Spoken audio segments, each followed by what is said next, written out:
This is the walkout series that we're going to do to help you get warmed up. I want you to remember that when you start, you're going to feel very cold and your muscles are going to feel stiff.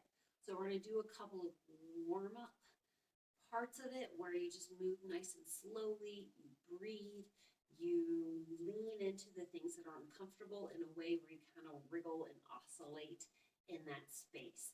As we get going, things are going to start speeding up. We're going to start moving more on a pace with inhale, exhale, go.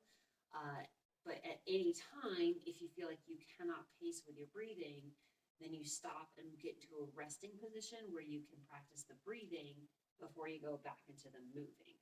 So here we go. The first thing is making sure that you find what your tall posture is. So the feet are about hip width apart and parallel. You're going to relax the shoulders, be loose for a second, slide that pelvis into a neutral position. We're never gripping.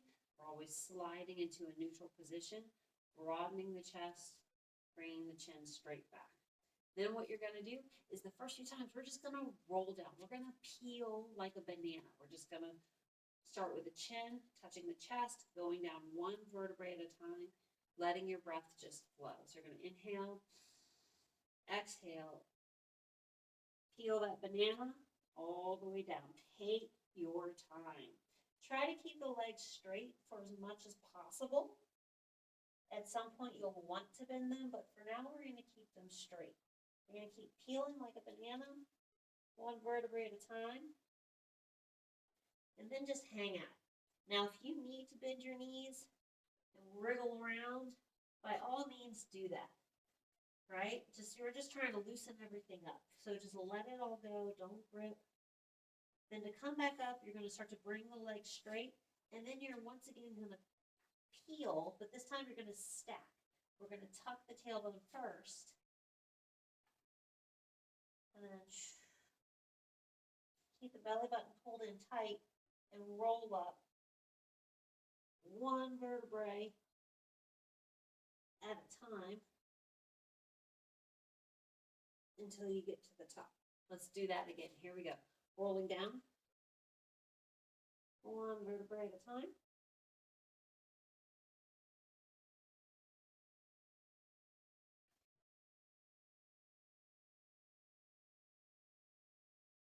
And coming up.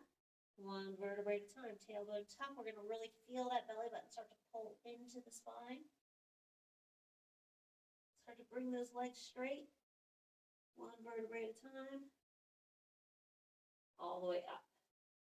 Okay, do that a couple more times if you need a few more warm-up rounds. Next step is we're going into that walkout. So we're going to peel down, roll down one vertebrae at a time.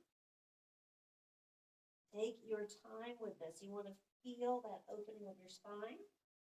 And when you get to the bottom, you want to feel that you can actually really relax into it and allow your spine and all those static muscles to just release.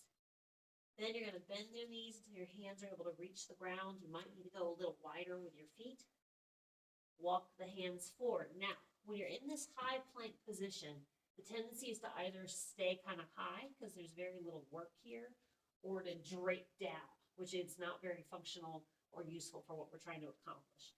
So what you're going to do instead is put some tension in the quads by keeping your legs very straight, but also start to put some tension in your glutes. So you're going to start to squeeze your butt and open the chest. So broad chest, lengthen the spine, tension. Now when I say tension, I mean tension. I mean butt, quads, heels press straight back to the floor. Chest is open, squeeze. And then to press back into down dog, you're going to shift your weight back towards your heels, press through your palms, and it's almost like an overhead press where you're actually really pushing the floor away and driving your butt up and back. So if you find that your weight is over your hands, what I want you to do is bend your knees and stick your butt out as far as you can. Keep your butt sticking out, and then start to straighten your legs again. Then you're going to take your feet a little wide, walk your hands backwards, drop your heels to the ground, wriggle here for a little bit. If you can, drop into your squat. You might not be loose enough yet, and that's okay. If that's the case, stay here, and then shift your weight back, straighten the legs, roll up one vertebrae at a time.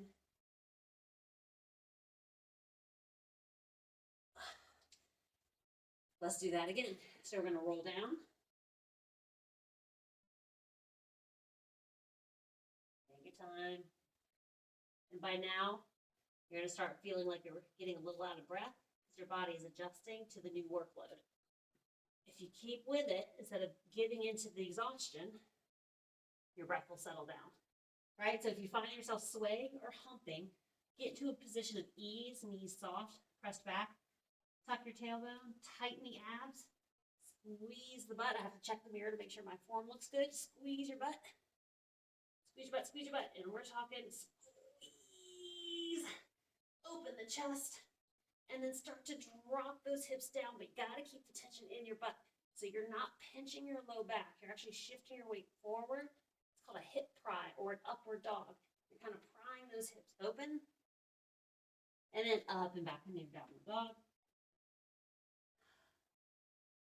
You can hang out here. If you're starting to get pretty worn out and having a hard time breathing, drop your knees wide, bring your feet together, drop your butt back. Child's pose.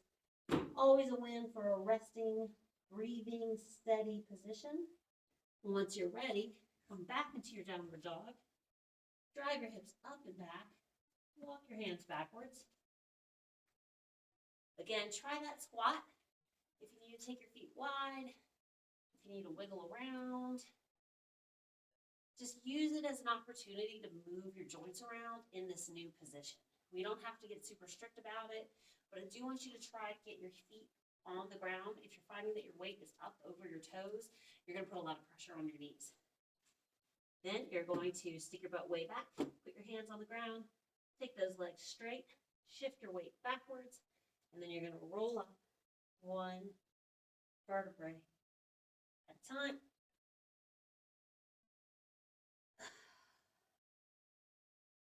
There you go. Set your clock for about 10 minutes and work through that whole series.